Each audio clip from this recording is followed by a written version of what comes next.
Hello everyone, welcome to library academy. इस video में हम लोग डिस्कस करेंगे केवीएस लाइब्रेरियन 2023 के सिलेबस के बारे में। इसमें हम लोग फुल डिस्कशन करेंगे कि इसका एग्जाम पैटर्न क्या है, सिलेक्शन प्रोसीजर क्या है और फुल सिलेबस क्या है। और उसके बाद हम लोग ये भी देखेंगे कि कौन से टॉपिक आपको सबसे पहले कवर करना है और किन टॉपिक को आपको बाद में कवर करना है।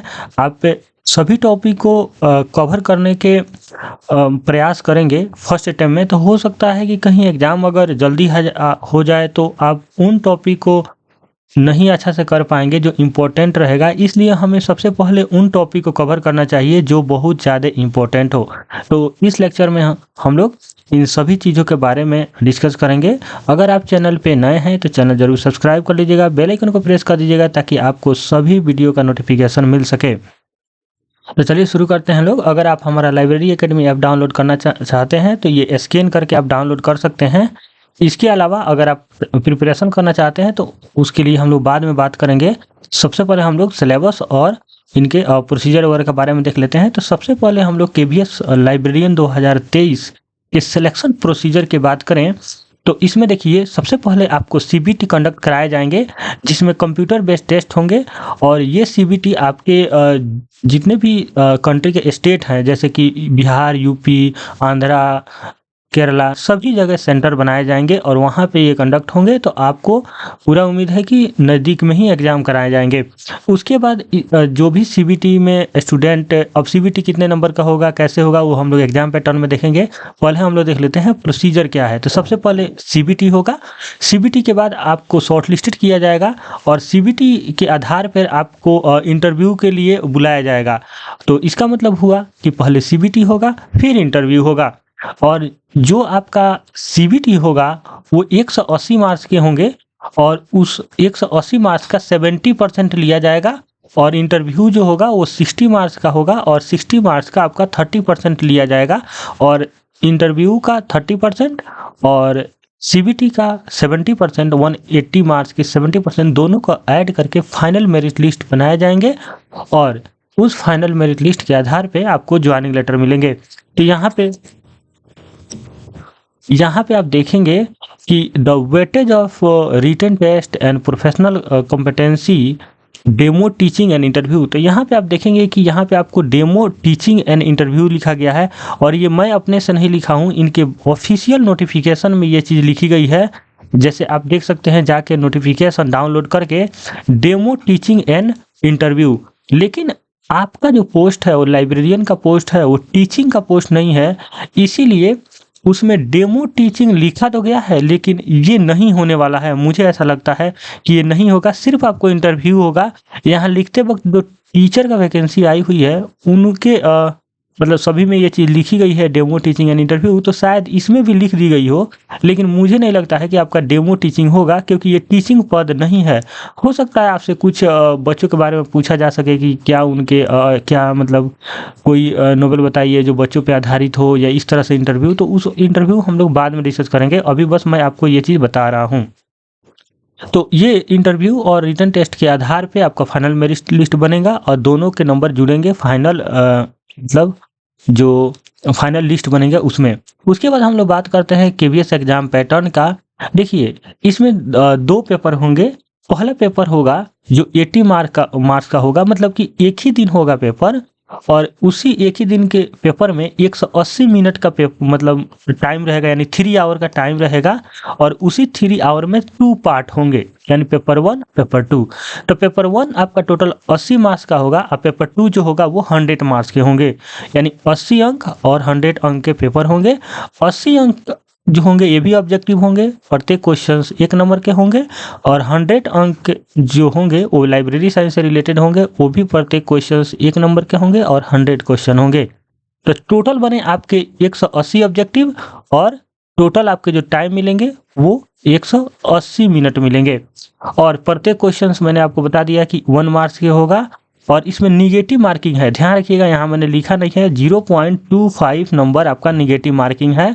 अगर आप कोई भी क्वेश्चन रॉन्ग करते हैं तो आपको 0.25 आपके करेक्ट मार्क्स में से डिडक्ट कर लिए जाएंगे। उसके बाद ड्यूरेशन वही मैंने बता दिया 180 मिनट के होंगे। और इसके बाद इन्होंने थर्ड स्टेज में बोला है प्रोफेशनल कॉम्पिटेंसी टेस्ट, यानी कि जो मैंने आपको बताया इंटरव्यू और डेमो टीचिंग और इंटरव्यू, तो डेमो टीचिंग 30 नंबर का, इंटरव्यू 30 नंबर का, ये इन्होंने लिखा है, लेकिन टोटल 60 नंबर का मुझे लगता है इंटरव्यू होगा। तो ये आपको डेमो टीचिंग नहीं होगा क्योंकि टीचिंग का आपका जॉब नहीं है। उसके बाद केवीएस लाइब्रेरियन 2023 एग्जाम सिलेबस की बात करें हम लोग, तो देखिए पेपर फर्स्ट है, पेपर सेकंड है। तो पेपर फर्स्ट में आपका 80 क्वेश्चंस आएंगे 80 मार्क्स के, पेपर सेकंड में आपको 100 क्वेश्चंस आएंगे 100 मार्क्स के। तो पेपर वन जो है इसमें 4 सेक्शन है। पहला सेक्शन है proficiency in language. Proficiency in language में यानी भाषाओं में पारंगता, और इसमें 30 अंक होंगे, 30 प्रश्न होंगे, जिसमें जनरल इंग्लिश के 15 क्वेश्चंस होंगे 15 मार्क्स के, और जनरल हिंदी के 15 क्वेश्चंस होंगे 15 मार्क्स के। तो ये 15 क्वेश्चंस 15 मार्क्स यानी एक क्वेश्चंस 1 मार्क्स के होंगे, और general awareness and current affair आपके 20 क्वेश्चंस होंगे 20 मार्क्स के, और रीजनिंग एबिलिटी जो होगा वो 20 क्वेश्चंस 20 मार्क्स के होंगे। और कंप्यूटर लिटरेसी जो है, यानी जो आप एनवीएस में देखते थे आईसीटी, वही ये है कंप्यूटर लिटरेसी, वो 10 क्वेश्चंस होंगे 10 मार्क्स के। देखिए मैं अगर आपको बताऊं कि क्या कंप्यूटर कितने मार्क्स के आपके पूरे होल सिलेबस में पूछे जाएंगे, तो ये बहुत अच्छा वेटेज रखेगा कंप्यूटर। 10 मार्क्स के तो इधर हो गए, और मैं आपको पूरा गारंटी के साथ कहता हूं कि जो पेपर 2 होंगे जिसमें स्पेसिफिक सब्जेक्ट है लाइब्रेरी एंड इंफॉर्मेशन साइंस, यहाँ भी आपको कंप्यूटर 10 से 15 मार्क्स देखने को मिल सकता है, 10 से 15 नंबर आपको यहाँ पे दिला सकता है। तो टोटल कंप्यूटर का वेटेज जो होगा 25 मार्क्स होंगे इंटायर पूरे सब्जेक्ट में, मतलब पूरा 180 में इंटायर 20 या 25 मार्क्स का आपको कंप्यूटर वेटेज रखता है। इसलिए आप कंप्यूटर को छोटा मत समझिएगा, उसको अच्छा से करना होगा। उसके बाद हम लोग डिटेल सिलेबस की बात करते हैं। हाँ, पेपर सेकंड जो है लाइब्रेरी एंड इंफॉर्मेशन साइंस से रिलेटेड होगा, जिसमें 100 क्वेश्चन 100 नंबर के होंगे। तो ये टोटल आप एक बार ये पीडीएफ आपको मिल जाएंगे हमारे नीचे डिस्क्रिप्शन बॉक्स में वेबसाइट है, मतलब कि इसका लिंक है, वहाँ पे जाके आप डाउनलोड कर सकते हैं। इसके अलावा टेलीग्राम चैनल से भी ये पीडीएफ ले सकते हैं। हमारे टेलीग्राम चैनल का लिंक नीचे डिस्क्रिप्शन बॉक्स में लिंक है। ये एग्जाम सिलेबस एंड पैटर्न का पीडीएफ आपको मिल जाएगा, प्रिंट आउट करा के अपने पास रख लेना, क्योंकि बार बार आप भूल जाओगे कि क्या था क्या नहीं था, कौन सा टॉपिक था। तो इसलिए सामने होना चाहिए आपका सिलेबस आपके पास, अगर आप प्रिपरेशन करते हैं तो चलिए उसके बाद हम लोग बात करते हैं डिटेल सिलेबस। थोड़ा डिटेल सिलेबस देखेंगे तो कौन कौन से टॉपिक आएंगे सभी पार्ट से, तो थोड़ा सा आपको एक आइडिया लगेगा। तो देखिए प्रोफिशिएंसी इन लैंग्वेज में सबसे पहला आता है जर्नल इंग्लिश। जर्नल इंग्लिश में उन्होंने भी सिलेबस डिफाइन किया हो, यहाँ से लेके word power and cloze test, यहाँ तक उन्होंने दिया था word power and cloze test I think, हाँ, जिसमें उन्होंने लिखा था reading comprehension word power and cloze test. लेकिन आप sentence improvement, spotting the error, sentence rearrangement and synonyms antonyms, जो कि वर्ड पावर में आ जाता है, और ग्रामर एंड यूजेज, ये दिया हुआ था, यहाँ तक दिया हुआ था word power and grammar and usages. तो मैं आपसे ये कहूँगा कि sentence improvement, spots the error, sentence arrangement, ये टॉपिक आप जरूर देख के जाएं, और आप जो पैसेज होता है पैसेज भी देख कर जाएं। भले इन्होंने नहीं लिखा है, लेकिन आप मानिएगा कि इतना आपको करके जाना होगा इंग्लिश में। इंग्लिश 15 नंबर का है, और सबसे बड़ी बात यह है कि जो एनवीएस का वैकेंसी था उसमें लैंग्वेज का जो पोर्शन था वो ऐड नहीं हो रहा था आपके इंटायर मेरिट लिस्ट तैयार करने में। लेकिन यहाँ पे मेरिट लिस्ट तैयार करने में आपको सभी पार्ट इंपॉर्टेंट रखते हैं, सभी के मार्क्स जुड़ेंगे। ऐसा नहीं होगा कि सिर्फ आपको पासिंग मार्क्स लाना है, फुल मार्क्स जितना भी मार्क्स आप लेके आइएगा वो ऐड होंगे टोटल मार्क्स में, और उसी के बेस पे आपका इंटरव्यू के लिए बुलाया जाएगा। हिंदी में उन्होंने बस बोला है कि पठन कौशल, शब्द सार्थक, व्याकरण, प्रयुक्ति, ये केवीएस ने बोला है। लेकिन मैं आपसे कह रहा हूं कि संधि समास, विलोम शब्द, पर्यायवाची शब्द, असमान अशुद्धियां, वाक्यों के लिए एक शब्द, मुहावरे, लोकोक्तियां और पठित गद्यांश आधारित प्रश्न भी देख के जाएंगे। ये मैं अपने से कह रहा हूं कि ये आपको करके जाना है। सिर्फ ये जो सिलेबस है ये बहुत शॉर्ट दिया हुआ है केवीएस के नोटिफिकेशन में, तो आप ये करके जाएं। लेकिन ये भी टॉपिक आप जरूर करके जाएं कि 15 नंबर अच्छा वेटेज रखता है, और इसका मार्क्स आपको जब जुड़ेंगे तो इसलिए आपको सभी टॉपिक अच्छे से करके जाना चाहिए। उसके बाद जनरल अवेयरनेस की बात करें तो देखिए जनरल अवेयरनेस और करंट अफेयर जो दो चीज़ है, इसमें जनरल अवेयरनेस और करंट अफेयर आप देखेंगे कि टोटल 20 क्वेश्चंस 20 मार्क्स के आते हैं। तो इसमें जो जनरल अवेयरनेस है ये आपका 10 मार्क्स वेटेज रखेगा, करंट अफेयर भी 10 मार्क्स वेटेज रखेगा। एक चीज़ यहाँ पे आपको करना होगा कि जो जनरल अवेयरनेस का पार्ट है, अगर आप इसको जनरल अवेयरनेस को पढ़ने जाएँ, तो इसमें आता है हिस्ट्री, पॉलिटी, ज्योग्राफी और इसके अलावा आपका इकोनॉमिक्स और इसके अलावा आपका आ जाता है एग्रीकल्चर एंड एक सब्जेक्ट और आ जाता है जिसको हम लोग कहते हैं कला एंड संस्कृति, यानी इंडियन कल्चर। तो ये आपका जो सब्जेक्ट है ये बहुत बड़ा सिलेबस है और ये कवर करना बहुत मुश्किल है, इसलिए इसमें आपको थोड़ा-सा रेक्टिफिकेशन का ज़रूरत है और आपको बहुत सेलेक्टेड टॉपिक पढ़ने होंगे, आपको सभी नहीं पढ़ने हैं। मैं पहले आपको करंट अफेयर बता देता हूँ। देखिए करंट अफेयर भी सब नहीं पढ़ना होगा, नहीं तो बहुत ज़्यादा हो जाता है करंट अफेयर। आपको मिनिमम 6 मंथ या 8 मंथ का आप कोशिश कीजिएगा, अपॉइंटमेंट रख लीजिए। अपॉइंटमेंट जैसे कि नीति आयोग के अध्यक्ष कौन है, सुप्रीम कोर्ट के मुख्य न्यायाधीश कौन है, आपका इलेक्शन कमीशन कौन है अभी, या प्राइम मिनिस्टर के सचिव कौन है, वित्त सचिव कौन है, इन तरह के क्वेश्चंस जो होते हैं उसको आपको करना है। उसके बाद स्पोर्ट्स अवार्ड ज़रूर याद रखना है। स्पोर्ट्स अवार्ड में जैसे कि खेल रत्न जो हम लोग के लिए जो खेल सबसे बड़ा खेल अवार्ड जो है पहले राजीव गांधी के नाम पे होता था, अब मेजर ध्यानचंद के नाम पे होता है। तो ध्यानचंद खेल अवार्ड किसको मिला है या अर्जुन अवार्ड किसको मिला है, इस तरह से आपको खेल अवार्ड भी रखने होंगे।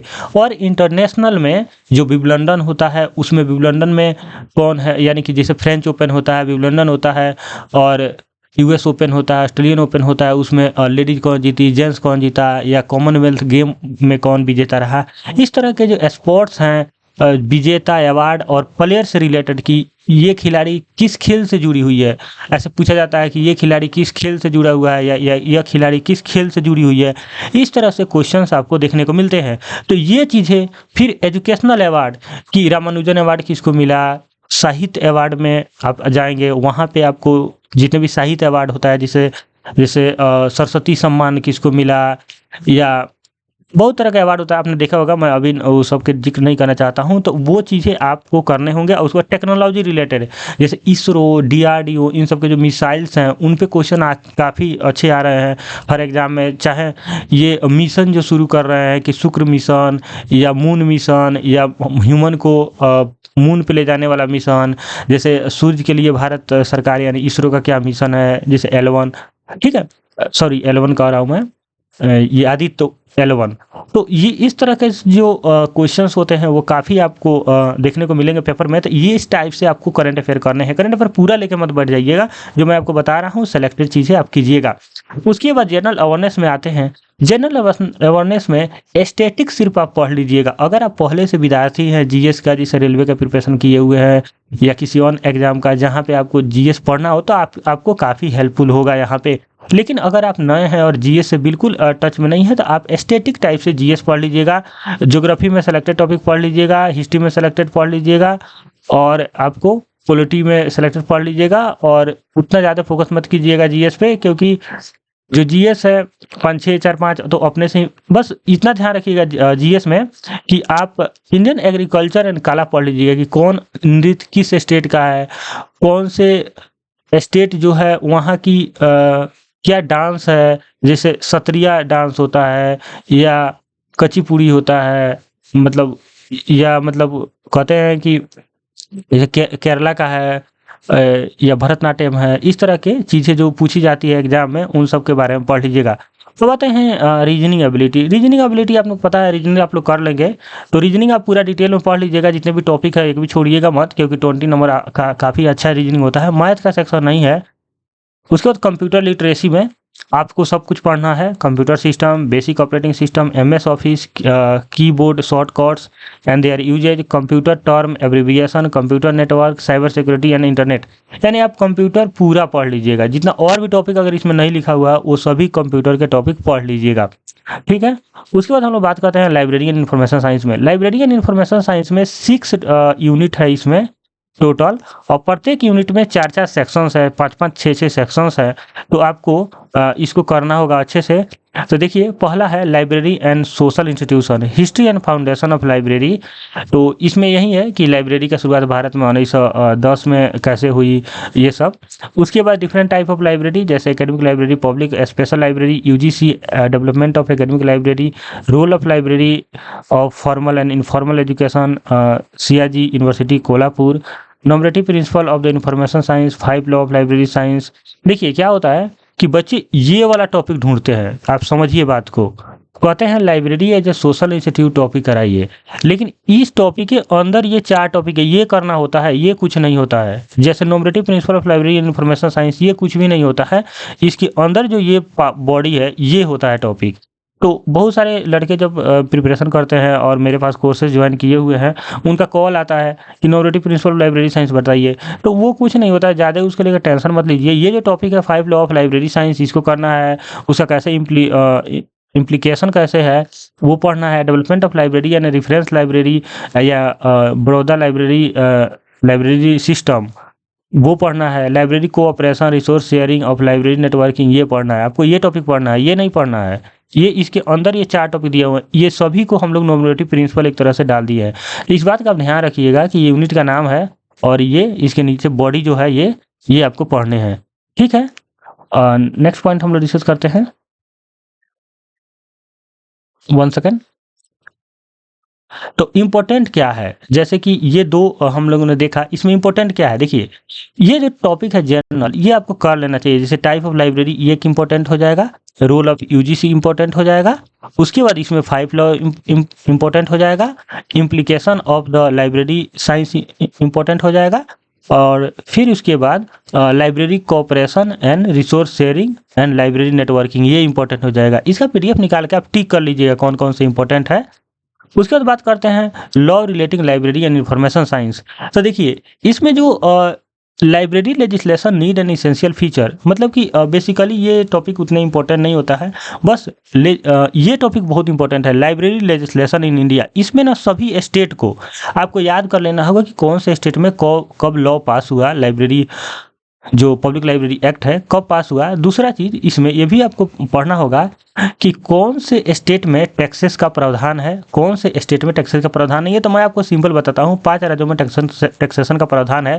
ये भारत का नक्शा देखिएगा, ये तो मुझे ड्राइंग खराब है, आप ध्यान रखिएगा। तो जो नीचे के 4 स्टेट है यहाँ टैक्स लगते हैं। ऊपर एक हरियाणा है दिल्ली के सटा हुआ, उसमें टैक्स लगते हैं। तो हरियाणा एक स्टेट हो गया, दूसरा आपका केरला हो गया, तमिलनाडु हो गया, कर्नाटका हो गया, आंध्रा हो गया। ये 4 ऐसे स्टेट है जहाँ पे टैक्सेस लगते हैं। चारों साउथ के स्टेट है और एक जो है आपका हरियाणा, यहाँ पे टैक्स का प्रावधान है, बाकी कहीं टैक्स का प्रावधान नहीं है। तो ये चीज़ ध्यान रखिएगा। महाराष्ट्र पब्लिक एक्ट के बारे में कुछ में ज़्यादा नहीं पढ़ना है, बस महाराष्ट्र पब्लिक एक्ट कब पास हुआ और यहाँ पर टैक्सेशन का प्रावधान नहीं है। और उसके बाद press and registration act delivery of book, ये 1954 में आया था। ये एक्ट के बारे में जरूर पढ़िएगा, इसको मैंने पढ़ाया है। और लाइब्रेरी लेजिस्लेशन ऑफ इंडिया भी मैंने पढ़ाया है लाइब्रेरी एकेडमी ऐप पर। और copyright act and intellectual property, ये टॉपिक बहुत इंपॉर्टेंट है। तो यहाँ पे आपको 3 टॉपिक इंपॉर्टेंट मिलते हैं। पहला है library legislation in India, second है press and registration act and delivery of book act 1954 and third है copyright act intellectual property right. ये आपको पढ़ना होगा। इसके अंदर बहुत सारे चीज़ आते हैं, जैसे पेटेंट आता है, ट्रेड मार्क आता है, और जो भी मतलब कि उनके डीपली चीज़ें कंसर्न जो चीज़ें हैं वो आती है कि एक एग्रीमेंट किसके किसके बीच में होता है, यानी पेटेंट का क्या मतलब कंसेप्ट है या मार्क क्या होता है, चाहे लाइब्रेरी एकेडमी का ये लोगो है, ये क्या है, ये ट्रेड मार्क है कि पेटेंट है कि क्या है, इस तरह से चीज़ें आती है। ठीक है, हालांकि ये जर्नल मैंने बनाया था, कोई ऐसा नहीं है कि पेटेंट वगैरह। ठीक है, बस उस समय जब स्टार्ट मैंने किया था लाइब्रेरी एकेडमी तो उतना मुझे कुछ पता नहीं था कि इसमें क्या क्या होता है, मतलब कि पढ़ाई से रिलेटेड पता था, मतलब टेक्नोलॉजी से रिलेटेड इस लोगो कैसे बनाते हैं, क्या करते हैं। तो जैसा मतलब मैंने स्टार्ट कर दिया था तो ये सब उतना मतलब इम्पोर्टेंट नहीं रखता है। जैसे ये केवीएस का जो लोगो है ये इंपॉर्टेंट रखता है। जैसे केवीएस का लोगो जो है ये ट्रेडमार्क है कि ट्रेड डिजाइन है, क्या है, तो ये सब आप पढ़िएगा तो वहाँ पे समझ में आएगा। तो मैंने यहाँ पे 3 टॉपिक आपको बताया। पहला library legislation, 1 second, library legislation, ठीक है, और दूसरा प्रेस एक्ट, और तीसरा लाइब्रेरी लेजिस्लेशन और कॉपीराइट एक्ट। तो ये 3 चीज़ें आप ध्यान में रखना। उसके बाद बात करते हैं 4th यूनिट में फोर्थ में लाइब्रेरी एंड इंफॉर्मेशन प्रोफेशन में देखिए एट्रीब्यूट ऑफ प्रोफेशन आप पहले मत पढ़िएगा, मतलब सभी टॉपिक पढ़ना है लेकिन ये चीज़ पहले मत पढ़िएगा। लाइब्रेरियनशिप एंड प्रोफेशनल नहीं पढ़ना है, प्रोफेशनल इथिक्स पढ़ लीजिएगा। एंड उसके बाद professional association and their role ये नहीं पढ़ना है, ये पढ़ना है आपको। FID, IFLA, ALA, ILA, American library association, IASLIC, तो ये जो है ये मैंने सभी करा दिया है, ये पूरा कराया है ये टॉपिक। तो ये आपका फोर्थ यूनिट भी लगभग कंप्लीट है, ये मैंने नहीं कराया इथिक्स, बाकी ये जो मेन टॉपिक है ये करा दिया। ये सब नहीं पढ़ना है, पहले ये पढ़ लेना है। FID, इफ्ला, ALA, इफ्ला का आप कॉन्फ्रेंस जरूर पढ़ लीजिएगा। ये इसका एवरी ईयर कॉन्फ्रेंस होता है, उसका मोटो मतलब कि वो कहाँ पे हुआ है, पहला ये कहाँ पे हुआ है, दूसरा जो है कहाँ पे होने के साथ साथ इसका जो भी ऑर्गेनाइजेशन होस्ट होता है वहाँ पे उनका एक जो कहते हैं ना कि विषय वस्तु जो होता है, एक थीम जो कहते हैं बेसिकली थीम, तो उनका थीम क्या है, ठीक है, वो आपको रटना होता है। और कहाँ पे हुआ है वो चीज़ें आपको रटता है, उस समय का विषय क्या है ये चीज़ ध्यान में रखना होता है। इफ्ला का लाइब्रेरी एसोसिएशन, ये लाइब्रेरी एसोसिएशन UK की बात करते हैं, यूनाइटेड किंगडम, और Indian library association, American library association, और ये इंस्टीट्यूट फॉर स्पेशल लाइब्रेरी के लिए ये बात करते हैं। तो ये सभी टॉपिक आपको पढ़ने हैं। नेक्स्ट बात करते हैं promote of library and information services, दोनों टॉपिक पढ़ने हैं। यूनेस्को का जो अभी जो लाइब्रेरी के लिए जो रूल रेगुलेशन आया है उस पर आप फोकस कीजिएगा, और RRLF के बारे में आपको अच्छा से पढ़ना है। ये दोनों टॉपिक मैंने कराया है। नेक्स्ट है public relation and extension activity, इसमें आपको ये टॉपिक जो है ना टोटल आप छोड़ दीजिएगा अभी, ठीक है। पहले आप इस चीज़ को मत पढ़िएगा, बाद में इसको देखिएगा। पहले ये पब्लिक रिलेशन जैसे कि facts and program, publicity and extension, outreach activity, library path finder and factor affecting library development, literacy, publishing, book trade, तो ये सब आपको उतना इंपॉर्टेंट नहीं रखता है शुरू में, बाद में आप पढ़ लीजिएगा जब सब टॉपिक कंप्लीट कर लीजिएगा। इसको अभी रहने दीजिएगा, शुरुआती में इसे रहने दीजिएगा। नेक्स्ट आता है यूनिट 2। यूनिट 2 में है knowledge organization, information processing and retrieval. तो रिट्रीवल में सबसे पहले inverse of knowledge, subject attribute, modes of formation of subject, ये टॉपिक आप पढ़ लीजिएगा जो मैंने कराया हुआ है। डिफरेंट टाइप ऑफ सब्जेक्ट पढ़ लीजिएगा, जो कितने तरह के सब्जेक्ट होते हैं, उनके क्या क्या टाइप होते हैं, और inverse of subject as a map in different scheme of classification, ये भी आप पढ़ सकते हैं। लेकिन ये दो जो टॉपिक है यहाँ पे ये इंपॉर्टेंट है, यहाँ रखते हैं। उसके बाद बिब्लियोग्राफी डिस्क्रिप्शन के अंदर कैटलॉगिंग क्या पर्पस है, स्ट्रक्चर क्या है, फिजिकल फॉर्म क्या है, ओपेक क्या है, और नॉर्मेटिव प्रिंसिपल ऑफ कैटलॉगिंग, ये पढ़ना है आपको, ये इंपॉर्टेंट है। फिर ओपेक इंपॉर्टेंट है, और कैटलॉगिंग का पर्पस क्या है, ये सब इंपॉर्टेंट है। उसके बाद इन्होंने बोला है कि the question should be test the depth of the understanding of the level of graduation, overview of principle and practice of the document description and the current trend in standardization, description and exchange. इसमें standard of course of cataloguing, इसमें आपका mark 21 पढ़ना है, जो कि वो direct नहीं लिखते हैं, इस टॉपिक से लिख देते हैं कि current trend in externalization and description and exchange. तो ये डिस्क्रिप्शन एंड एक्सचेंज का एक मेथड है, मार्क 21 पढ़ना है। FRBR करके एक टॉपिक है वो भी पढ़ना है, FRBBR करके वो भी टॉपिक पढ़ना है। और इसके अलावा आपको जो कैटलॉगिंग के जैसे कि AACR, उसके अलावा CCC, ये सब इसी में आता है, ये पढ़ना है आपको, ठीक है। और ये मार्क 21 वगैरह इसके जो टैग वगैरह है वो सब आपको याद होने चाहिए। उसके बाद बात करते हैं method of knowledge organization third में। तो इसमें ना आपको क्या ध्यान रखना है, CC, DDC, UDC पढ़ना है अच्छे से, सबसे पहले नोटेशन पढ़ना है अच्छे से। उसके बाद आपको पढ़ने हैं नॉर्मेटिव प्रिंसिपल जो है, principle of classification and their application, ये पढ़ना है। और आपको एक कैनोन है, कैनोन भी आपको पढ़ने होंगे, जो कि इन्होंने नहीं लिखा है, लेकिन कैनोन ऑफ क्लासिफिकेशन आप जरूर पढ़िएगा, और कैनोन ऑफ कैटलॉगिंग भी पढ़िएगा। इन्होंने लिखा नहीं है, इन्होंने जो ये टॉपिक लिखा है ना ये भले मत पढ़िएगा, लेकिन कैनोन ऑफ कैटलॉगिंग जरूर पढ़िएगा। भले ये general theory of library classification मत पढ़िएगा, ट्रेंड इन लाइब्रेरी क्लासिफिकेशन मत पढ़िएगा, लेकिन आपको कैनोन ऑफ क्लासिफिकेशन पढ़ना होगा, क्योंकि वहाँ से क्वेश्चन अक्सर देखने को मिलते हैं। तो इस बात का ध्यान रखना चाहिए कि कभी भी सिलेबस दिया जाता है एग्जामिनर के थ्रू, द्वारा, तो आप देखेंगे कि कई बार जैसे एनवीएस में भी आपने देखा होगा कि बहुत सारे टॉपिक के बारे में उन्होंने नहीं बताया था सिलेबस में, लेकिन उन्होंने पूछा पक्का। जैसे कि मार्क 21 उन्होंने मेंशन नहीं किया था ना, लेकिन पूछा ना 3-4 क्वेश्चन। इसलिए अपने आप मतलब ध्यान में रख के अपने से क्या ट्रेंड है, क्या केवीएस कर सकती है, क्या एनवीएस कर सकती है, उसके आधार पे भी आपको पढ़ाई करना चाहिए। ठीक है, अब देखिए फोर्थ में देखते हैं subject classification. The principle of subject classification ये पढ़ लीजिएगा, and subject heading list and their feature, ये जरूर पढ़ लीजिएगा। जैसे जितने भी सब्जेक्ट हेडिंग के जो मेथड होते हैं वो आपको पढ़ने होंगे। इन्फॉर्मेशन टेक्नोलॉजी एंड बेसिक, देखिए ये इन्फॉर्मेशन टेक्नोलॉजी जो है ये यूनिट, अगर 6 यूनिट को हम लोग 100 मार्क्स में बांटें तो आप देखिएगा कि लगभग 17-18 पर यूनिट जाएगा। मतलब कि जो लाइब्रेरियन इन्फॉर्मेशन साइंस है वो 100 नंबर के पूछे जाएंगे, उसमें से 6 यूनिट है। तो 6 यूनिट में देखिएगा ये थर्ड यूनिट टोटल कंप्यूटर है। अब देखिए ये टोटल कंप्यूटर, मैंने आपको बताया भी था कि कंप्यूटर वहाँ 10 नंबर का है, पार्ट 1 में, पार्ट बी में भी कंप्यूटर है। देखिए यहाँ पढ़िए, आप समझ में आएगा। इन्फॉर्मेशन टेक्नोलॉजी सेकंड है computer basic hardware, introduction of computer, overview historical development of computer, generation of computer, essential component of computer and the computer architecture, organization of computer, जिसमें input output device, keyboard, scanner, OCR, printer, monitor. फिर software में operating system, single multi user system, basic feature of MS DOS, MS window, Linux, Unix, window NT etc, program language, concept and tool, ergonometric and flow chart. तो ये देखिएगा ये total computer है ये।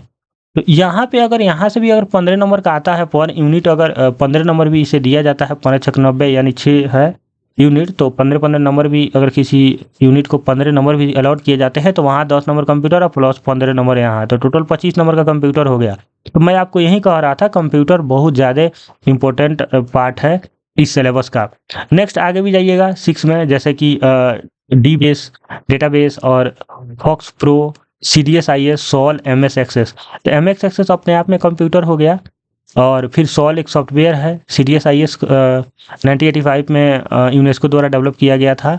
और उसके बाद फॉक्स प्रो ये भी सॉफ्टवेयर है, डी बेस भी सॉफ्टवेयर। तो इसका बेसिक फीचर पढ़ना है, इसको आपको प्रैक्टिकल करके नहीं, मतलब कि बस सॉल किसने डेवलप किया, सॉल का क्या वर्जन चल रहा है, सॉल का जो है क्लाउड बेस्ड कब आया, क्लाउड बेस्ड वर्जन कब आया, इस तरह से क्वेश्चन पूछे जाते हैं। फिर computer application and library information work, इसमें हाउस कीपिंग ऑपरेशन है, जिसमें कम्युनिकेशन टेक्नोलॉजी है, communication technology basic concept, networking है, इंटरनेट है। तो इंटरनेट कब डेवलप किया गया, इंटरनेट का किसने डेवलप किया, नेटवर्किंग में आपको पता ही है जितने तरह का नेटवर्किंग होता है वो सब आपको पढ़ने हैं।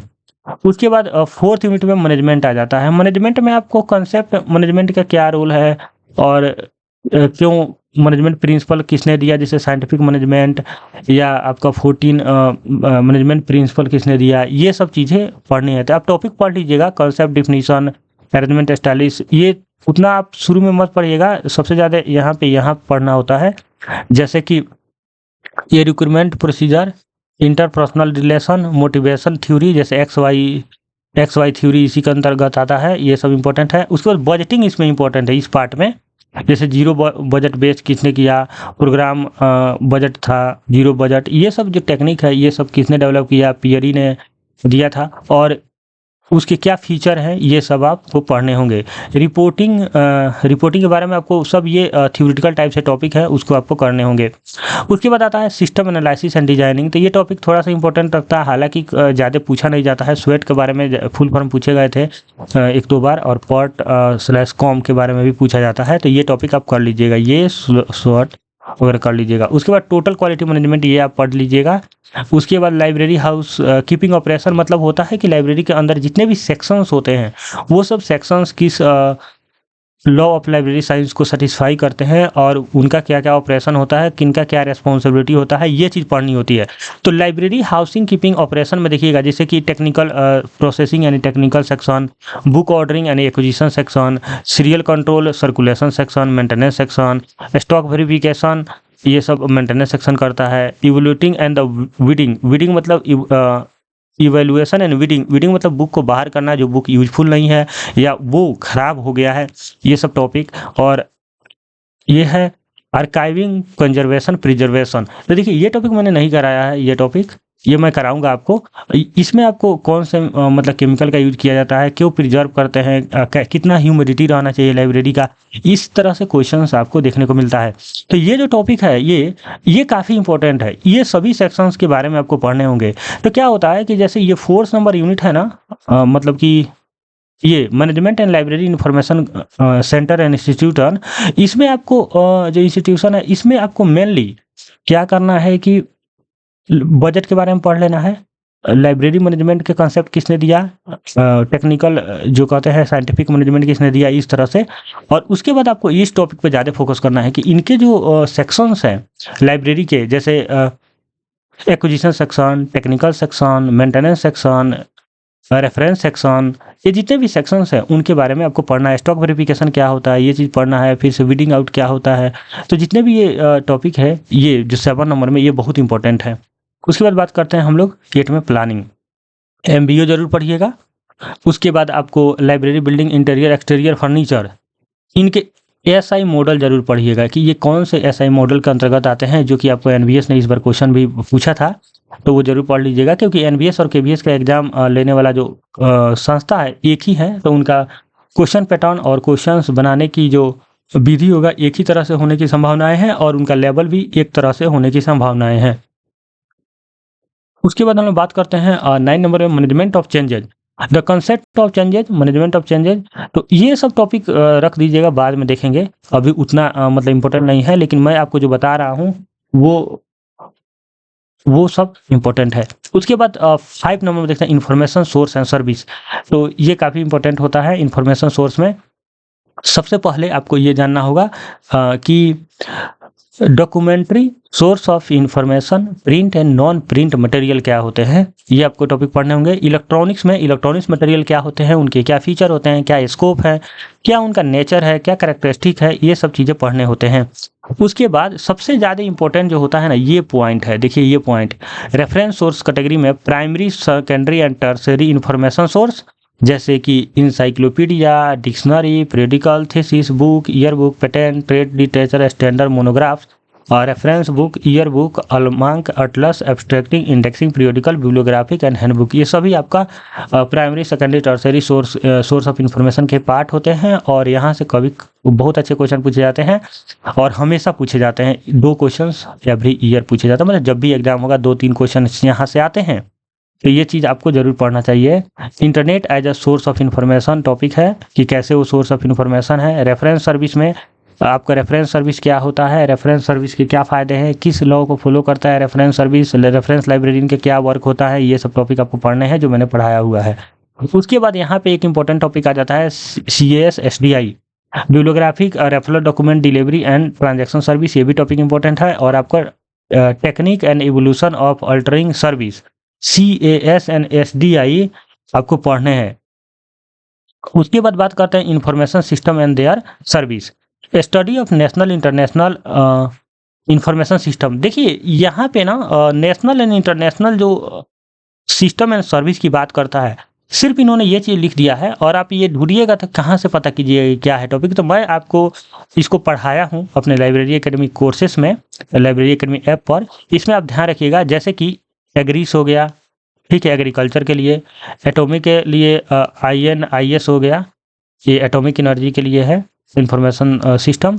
उसके अलावा आपको जैसे इफ्ला है, इफ्ला तो उधर भी दिया हुआ है, लेकिन यहाँ भी इंटरनेशनल एक संस्था है। इसी तरीक़े से बहुत सारे ऐसे कुछ और भी इसके अंदर टॉपिक हैं, उसको बारे में हम लोग को पढ़ना होगा। इसमें नेशनल नहीं लिखा है, नेशनल इंटरनेशनल दोनों है। तो जैसे नेशनल में आ जाएगा NIC, आ जाएगा NIC इंडिया का, ठीक है।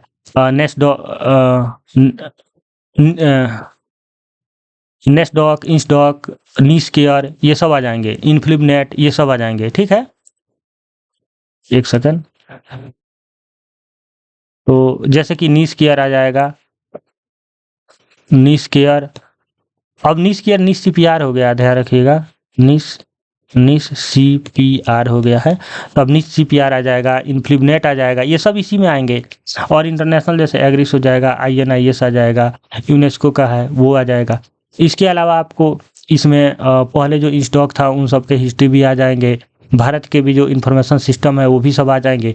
तो इसमें नीसेट आ जाएगा, सबसे बड़ी बात नीसेट, ठीक है, नीसेट आ जाएगा। तो ये सभी टॉपिक इन टॉपिक के अंदर इंक्लूड है, लेकिन ये नाम ना लिख के इन्होंने एक जनरलाइज नाम लिख दिया है। तो क्या होता है, कई बार मैं ये सारे टॉपिक करा दिया हूँ, स्टूडेंट कॉल करेंगे मुझे, पूछेंगे स्टडी ऑफ नेशनल और international and commercial information system नहीं पढ़ाए हैं आप।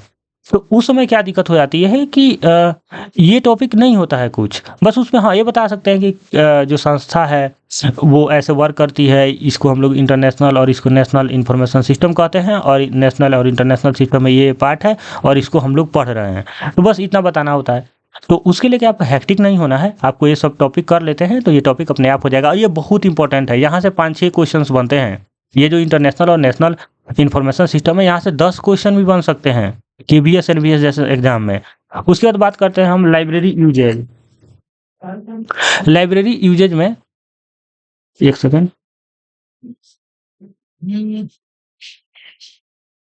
Library user, sorry library usage नहीं, लाइब्रेरी यूजर्स। इसमें आपको technique of library and information centre survey, जिसमें interview method, record analysis method पढ़ना है, information users and their information needs, user education, user studies, user orientation programme. इसमें आपका जो user studies है ये मैंने कराया है, यूजर एजुकेशन कराया है, और आपको यूजर इन्फॉर्मेशन नीड क्या है, सर्वे, ये मैंने नहीं कराया है, ये मैं कराऊंगा ये, लेकिन आपको पढ़ना है इंटरव्यू मेथड क्या होता है, रिकॉर्ड एनालिसिस मेथड क्या है, तो ये टॉपिक आपको पढ़ने हैं, ये सब टॉपिक मैंने कराया है। उसके बाद यूजर ओरिएंटेशन प्रोग्राम, जिसमें कि कन्वेंशनल एंड मॉडर्न टेक्निक क्या क्या होता है, मतलब पारंपरिक और नई तकनीक क्या है यूजर ओरिएंटेशन प्रोग्राम का, study tour, newsletter, handbook, leaflets, PowerPoint presentation, website वगैरह, तो ये सब आपको चीज़ें हैं। तो देखिए ये टोटल सिलेबस था डिस्कशन। अगर आपको कोई डाउट है तो आप पूछ सकते हैं, कमेंट कर सकते हैं, लेकिन मुझे जितना इम्पोर्टेंट लगता है मैंने आपको बताया है, और पहले आप उस इम्पोर्टेंट पॉइंट को कवर करेंगे, बाद में आप उन सब टॉपिक को कवर करेंगे जो उतने इम्पोर्टेंट नहीं है। आप क्वेश्चंस पैटर्न भी उठा के देखेंगे, क्वेश्चंस बैंक भी उठा के देखेंगे, तो आपको ये चीज़ें समझ में आएगी। ये PDF आपको कहाँ से मिलेगा, ये PDF देखिए, ये PDF आप मैं आपको बता देता हूँ, आप libraryacademy.in, libraryacademy.in आप सर्च करेंगे, libraryacademy.in आप वेबसाइट है, इसको सर्च कीजिएगा। 1 सेकेंड,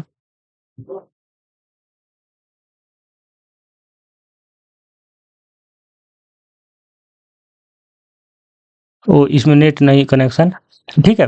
तो लाइब्रेरी एकेडमी वेबसाइट पे सर्च कीजिएगा और ये आपको PDF वहाँ मिल जाएगा, चाहे नीचे डिस्क्रिप्शन बॉक्स में लिंक है, लाइब्रेरी जहाँ से आप वीडियो देख रहे हैं यूट्यूब पे, उसके जस्ट नीचे लिंक है, वहाँ पे जाके आप डाउनलोड कर दीजिएगा। या आप लाइब्रेरी एकेडमी ऐप के अंदर यहाँ पे 3 लाइन होगा, ऐप जैसे ये ओपन कीजिएगा, इस 3 लाइन पे फ्री स्टडी मटेरियल पे जाइएगा, वहाँ से भी आप PDF डाउनलोड कर सकते हैं इसके सिलेबस का, या हमारे टेलीग्राम चैनल से ये सिलेबस का PDF आप ले लीजिएगा, पूरा पैटर्न आप प्रिंट आउट करा लीजिएगा। 8 पेज का है ये टोटल, 8 पेज आपको दोनों साइड करा लीजिएगा या 1 साइड। इसके बाद हम लोग फाइनली मैं ऐड कर दूं अपने कोर्सेज के बारे में। देखिए हमारे पास लाइब्रेरी एकेडमी ऐप पर मैराथन कोर्स है, जिसमें सिर्फ लाइब्रेरी साइंस का सिलेबस कवर किया जाएगा, पार्ट ए नहीं किया जाएगा, जिसमें KVS DSSP Bihar JKSSP librarian cover हो जाएगा। आप KVS पर फोकस रहिएगा, ये सभी चीज़ें कवर हो जाएगी। इसमें थ्योरेटिकल लेक्चर हैं, 5000 MCQs है और टेस्ट सीरीज है। टेस्ट सीरीज में 100 टेस्ट सीरीज है, लेकिन अभी 78 अपलोड हो चुके हैं, और 5000 MCQs में अभी 1000 के आसपास MCQs अपलोड हुए हैं और बाकी अभी होने वाले हैं। और थ्योरेटिकल लेक्चर में जितना मैंने बोला है वो सब मैंने कराया है, जो बाकी है उसको भी मुझे कराना है, तो ये सब हो जाएगा। इसके अलावा जो लोग थ्योरी नहीं पढ़ना चाहते हैं, सिर्फ टेस्ट सीरीज लेना चाहते हैं, सिर्फ MCQ लेना चाहते हैं कोर्सेज में, तो वो ले सकते हैं। 1 ईयर इनकी वैलिडिटी होगी, फीस होगी वहीं पर दिख जाएगा आपको लाइब्रेरी एकेडमी ऐप पे भी। और ये वीडियो लेक्चर के माध्यम है, इसमें लाइव क्लासेस नहीं होगी, और हिंदी इंग्लिश दोनों में ये कोर्सेस हैं। तो ध्यान रखिएगा कि आप डेमो लेक्चर देख लीजिएगा, पहले डेमो लेक्चर देख लीजिएगा और उसके बाद आप कोर्सेज ज्वाइन कर लीजिएगा, ताकि बाद में आपको कन्फ्यूजन ना हो। कोई भी PDF नहीं मिलेगा इसमें, आपको अपने से नोट्स बनाने होंगे और नोट्स बना के आपको रिविजन करने होंगे। और अगर आपको डाउट होता है पढ़ते वक्त, तो वहाँ चैट का माध्यम है, ऐप में जाइएगा तो यहाँ पे देखिएगा 4 सेक्शन होंगे यहाँ पे, तो यहाँ पे कोर्सेस होगा, यहाँ पे चैट का ऑप्शन होगा, वहाँ चैट के माध्यम से आप हमसे पूछ सकते हैं। थैंक यू फॉर वॉचिंग, मिलते हैं नेक्स्ट वीडियो में नए टॉपिक के साथ।